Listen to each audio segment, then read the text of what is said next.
Guys, good morning, good afternoon, good evening. This is Ron again from Wahpinas.com, and we're doing a quick unboxing of the Huawei Y9 Prime. Okay, we bought it sa Shopee the other day. It just got delivered today. And apparently may freebie siya. I didn't know about that. The actual price now is 12,990. But nung binili natin, we were able to get it for 12,290. Okay, and yun, apparently nga meron siya kasamang freebies. Kasama siyang power bank na 5,000 milliamperes. Okay? Yan. Meron din siyang kasamang Bluetooth speaker na maliit. Okay?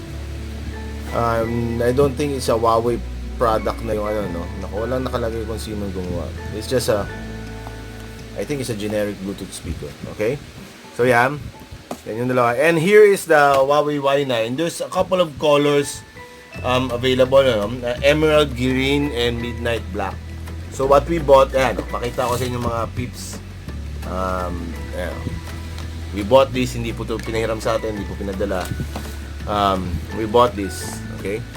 So, tinanggal ko na kasi sa box when we delivered kanina. I opened it sa harap ng delivery, just to make sure, no, kasi medyo scary, no?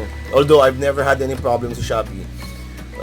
Medyo mahal yung phone, so better safe than sorry, diba? So here's the actual phone. We're turning it on now.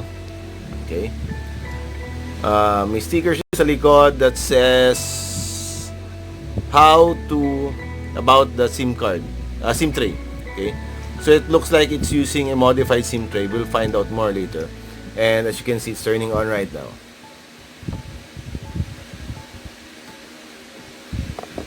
Okay. While it's turning on, there's stickers, whatever. I'm secure check if package. Pero nung binigay sa akin kanina, it was sealed yung plastic ng box, no? So we opened it in front of the delivery man. Okay. Buti nga nakapag-deliver si Kuya at hindi siya naipit, ano, kasi lakas ng ulan, though the rain was so strong kanina. So we're gonna skip everything. Okay, except skip na later na yung enable everything later, update manually mamaya na, so that I don't need to so there, it's open. We'll talk about the phone later. The package comes with okay. So, may ayan yung pin niya. We'll bring out the pin kasi we'll need it to open the phone. Okay. May kasama din siyang silicone case or plastic case o ano man to. So, at least I don't need to buy. But I already ordered one also on Shopee, no? So, hopefully, dumating na. It also comes with the cable, which is Type-C. As you can see, Type-C. Okay, the wall charger. And looks like it also comes with a headset. Okay, so we'll all put that back because we don't need it right now. Put it here on the other side. So the phone is emerald green, what I got, ano. Okay. So the power button and the volume button are all located on the right side. Okay. The 3.5 jack is on the bottom along with the charger port. Where is the... Ayun, okay. I think this is the one. I think it's on top. The SIM card tray is on top. Then, yeah, okay. So it's using a modified SIM tray. Okay, so that means you can use one nano SIM and one micro SD or two nano SIMs, you know. Okay, so regarding the specs of the phone, what caught my eye for this one, this is 128 GB internal memory. Okay, so malaki. It's almost the same as my Poco phone in terms of it's the same in terms of my Poco phone in terms of the memory that it has. In terms of the size, it's way bigger than the Poco phone, as you can see. Okay, in terms of width, medyo mas mataba siya ng konti kay Poco. Okay. It's LTE. Okay. The size of the display is 6.6 inches, 4 GB RAM. Okay. 4,000 milliamperes ng battery niya. According to here, there should be black, blue, and green. Pero ang stock lang nila online was the black and the green. So I chose the emerald green kasi I keep on getting black and blue already, no. The front camera is supposed to be 16 megapixels. Okay. The rear camera is 16 megapixels na PDAF plus 8 megapixels plus 2 megapixels. So this is a triple cam in the back. Can you see? Okay, so I'm using the Samsung M20 to do the video right now. And it also has a fingerprint scanner at the back. Okay. So we'll show you the camera. Okay. Ang cute nito eh. Oh, yan. So here, that's the camera right now. Looking at the rear camera. Okay, so we're gonna change it.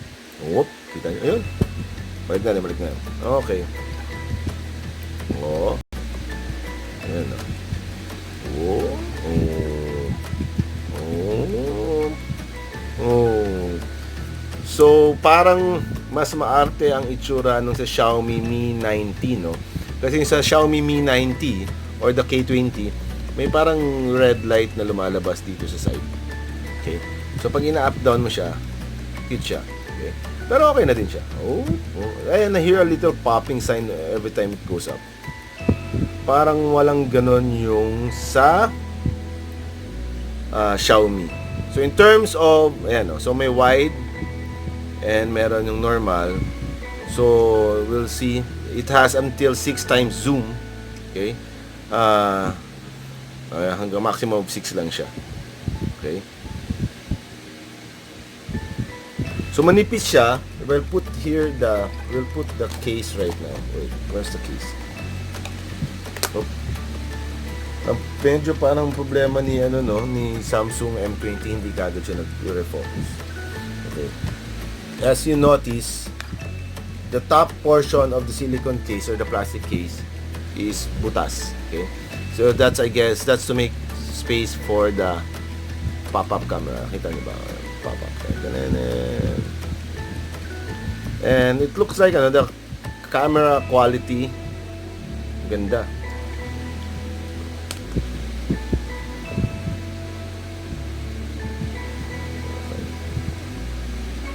So it's available on Shopee. I'm pretty sure it's also available in their stores. It's running on Android P MU 9.0. Okay, and as I mentioned, it's a Type C phone. So mukhang looks good. It says 4 gig RAM na yung RAM niya. So we'll test this out in the next couple of days. To see how it works with the usual games that we play online. But yeah, that's a quick unboxing for the Huawei Y9 Prime, 4GB RAM, 128GB ROM. So there's a resolution tags for the phone. Malabo, okay. 16, pwede mong piliin 16, 12, and 10 megapixels. So thanks guys for watching. I'll let you know soon how this phone works out. Thanks, bye.